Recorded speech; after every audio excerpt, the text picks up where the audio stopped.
Without further ado, a long-standing patriot, nationalist and activist, Cliff Lemay.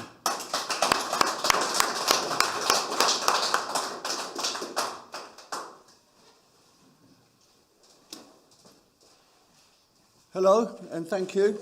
I'm going to be really cheeky. Before I start, I'm going to remind everyone that this is a fundraiser. So, if you were going to give 20, please give 30. If you've got to give 30, please give 40. Dig deep, because every penny will be well spent.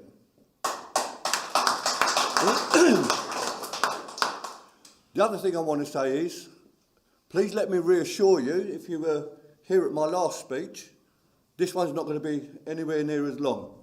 So I won't bend your ears. I subscribe to various magazines. I like to keep abreast of what's going on in the world. One of which is this one, the Geographic magazine. It's a British publication. This is the June issue. I want to draw your attention to the front cover. As you can see, there is this picture of a native Amazonian woman, and the caption reads, "Fighting for the land she loves." Now, this lady is obviously rightly concerned about losing not just her home, but everything that goes with it. Her environment, her culture, and even her unique ethnic identity. She's desperately doing whatever she can to save her home and her people.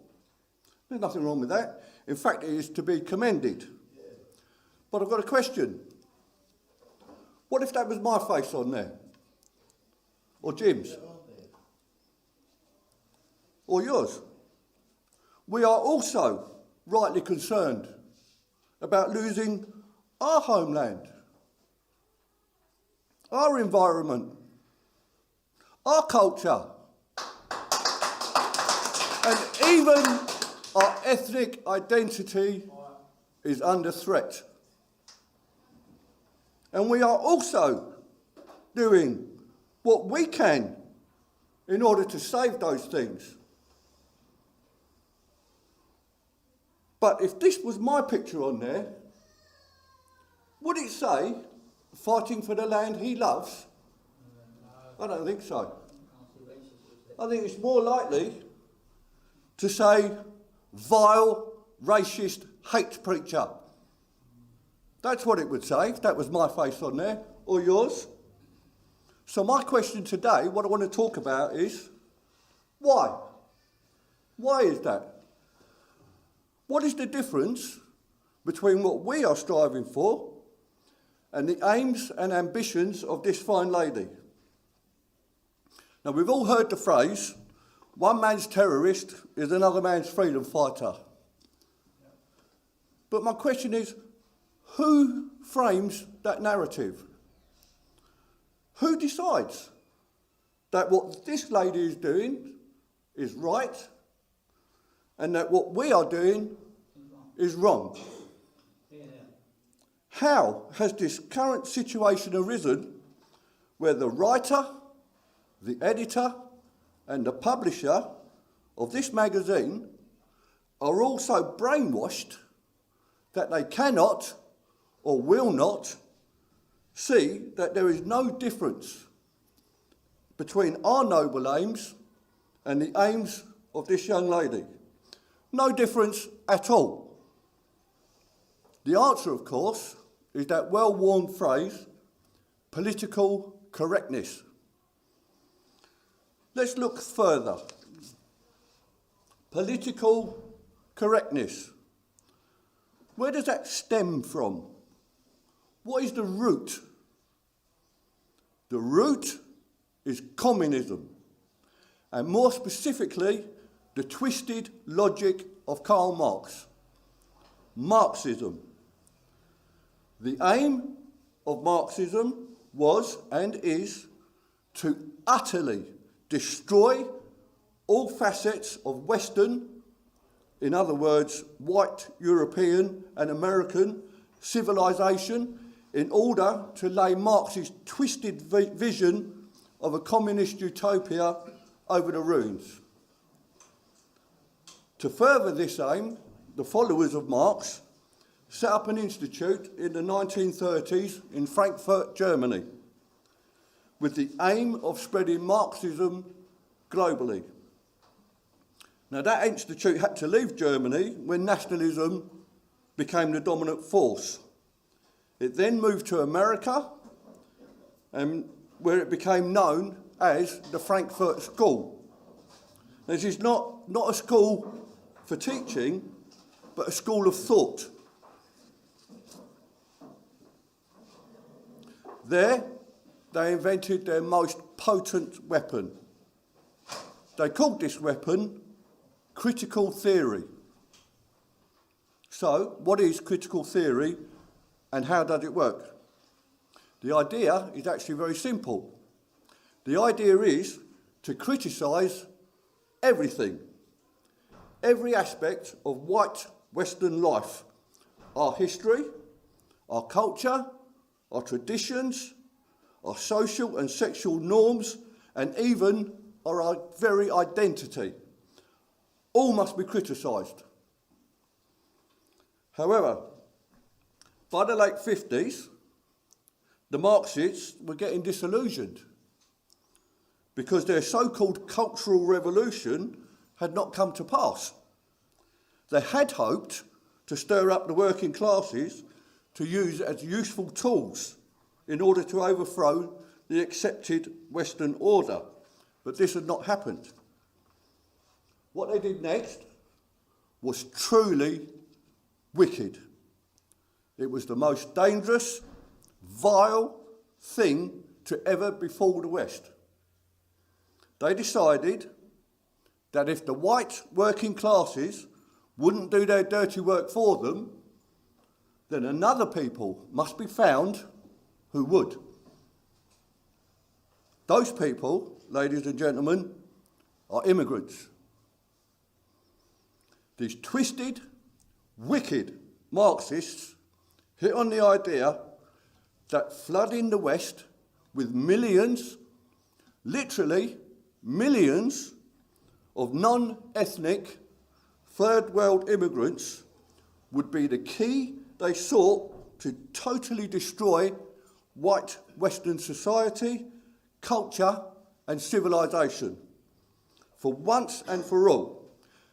And if these immigrants had different religions, morals and ethical standards, then all the better.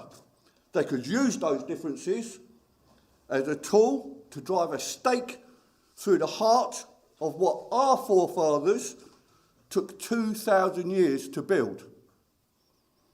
Marxism, ladies and gentlemen, this is the root. This is the poison. It is the root of every ill to befall the West in the last 70 years. And that is why this editor, this publisher, and this writer are so brainwashed that they cannot see that our aims and hopes are exactly the same as this lady and her people.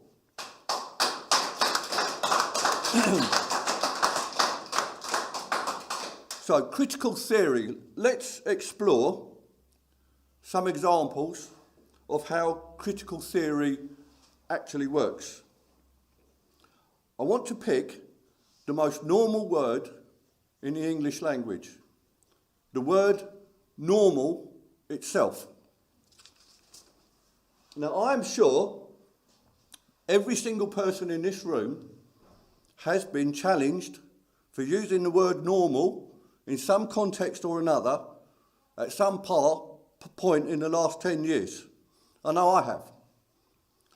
The mantra that we've all heard is, what's normal?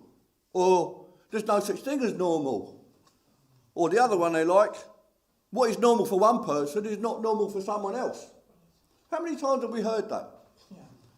People trot out these well-worn mantras but they do so without thinking, because they have been conditioned to do so due to political correctness. It's a knee-jerk reaction. It's easier than thinking. They give the answer that was given to them the last time they used the word normal. So what is the definition of normal? According to the Oxford Dictionary, normal is conforming to a standard. For example, usual, typical, or expected, a majority behaviour. Let me show you how this works. If I were to make the statement that if an adult seeks to engage in sexual relations with a child, this is not normal, I would not be challenged on that statement. Not yet. Even the far left dare not yet challenge that statement. This kind of behaviour is still seen, quite rightly, as a taboo. It is beyond what is considered by the majority as morally acceptable. So much so that we have laws in place to punish such perverse practice. But if I was to make a different statement, if I was to say two adults of the same gender engaging in sexual relations is also not normal, the knee-jerk reaction from the left and most of the brainwashed public would be apocalyptic. It would be explosive. But that misses the point. I'm not making any kind of moral judgment here. I don't care what consenting adults do. The point is, when I say it's not normal, what I mean is that the vast majority are heterosexual. And because we are the majority, that is what makes one behaviour normal and a minority behaviour not normal. I don't want to use the word abnormal because that has added connotations. So in a democracy, it is the majority who decide what is normal and what is not. In other words, normal is whatever the hell the majority says it is. Consequently, the onus is on minority groups, whether sexual minorities, racial minorities, or religious minorities, to fit in with us, the normal majority. It's not for us to fit in with them. Our strength is that we are the majority. This is our salvation.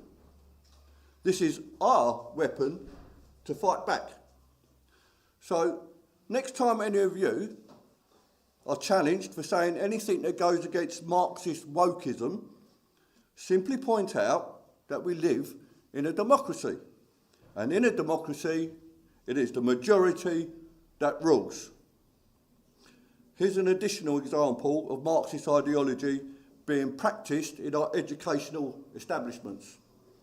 I read just last week that bosses, it said bosses, whether they mean the dean, I don't know, it said bosses at Liverpool University sent a memo to all lecturers asking them to, and this is quotes, problematise whiteness and heterosexuality in order to diversify and decolonise the curriculum. Now I want to say that again. Problemise whiteness in Britain and heterosexuality in order to diversify and decolonise the curriculum. Imagine if that was the other way around. Imagine some dean of a respected college or university sent a memo to the heads of faculties asking him to problematise blackness and homosexuality. Imagine the furore. This is what I'm talking about. Who narrates the debate. Who is it who decides, who arbitrates what we are and are not allowed to say and think? Well, ladies and gentlemen, we are fighting back.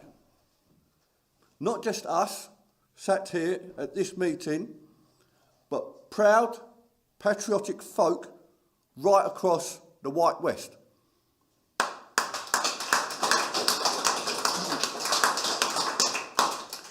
We have our own weapons, one of which is to expose this Marxist plot to the full glare of the public. Another is to remind normal folk that we and they are the majority. Everyone in this room already knows most of what I've said. We all already know the problems. However, this meeting is being recorded. And that also is a potent tool. I'm not just talking to you good people assembled here. I am talking to the new people who will watch this on our British Democrats website and hopefully share it with others. Thank you. These are our tools to expose the hidden enemy and spread the message that will save us, our people, our civilization, and our unique ethnic identity. Thank you.